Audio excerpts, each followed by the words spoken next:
God is not interested in us living by the law, even though the book of the law is here. It somewhat explains salvation. This is why God doesn't save us by the law. Because the law was only made because it shows our weaknesses as humans. It shows us what we can't do. But we are so excited about grace that we forget that Jesus explained, I didn't come to destroy the law. I didn't come to tell you you don't have to keep it. I came to fulfill it. I came to truly show you how. That you're not going to get to the kind of behavior or the kind of results, the heavenly results, by following the law. So therefore, there's no need to be afraid of the law. But there is a need to know it because the law is still right. Do y'all follow what I'm saying?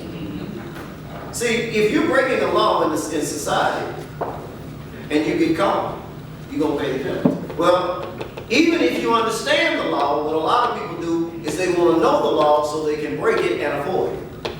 And avoid the penalty. That's not what excellence is about. Excellence and kingdom living is about living above the standard. Having a higher law than the ones that presently exist. See, if I have an aspiration to be the absolute best husband I can be, you're not going to have to worry about me having issues with what they call cheat. That doesn't ever even cross my mind. I'm spending too much time trying to be with my family. Where I will fall short will be in other places. Y'all follow? The unfortunate thing that we face in our society is that, and part of this comes because we live in a democracy. We really celebrate democracy. Democracy is decent, but the only thing about democracy, the same beauty of it is the danger of it. And that is that people decide what's right. The majority rules. And we don't realize how much we accept majority rules. We really have bought into the idea that as long as I'm better than a majority or fit into a majority, I'm okay. So when somebody comes along and asks me to do better than that majority, I wonder why they're even picking on me. Yet at the same time, I want to live above where I say everybody else lives. Are y'all follow? Yeah.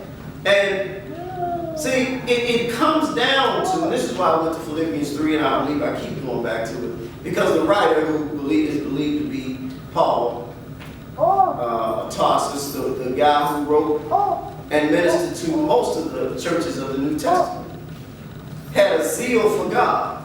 But before he could get all of this done, he had to turn over all of the righteousness he had based his life on. And the danger in us is, see, all of us have these ideas that have been set in us that make us believe we've risen so high above what we used to be.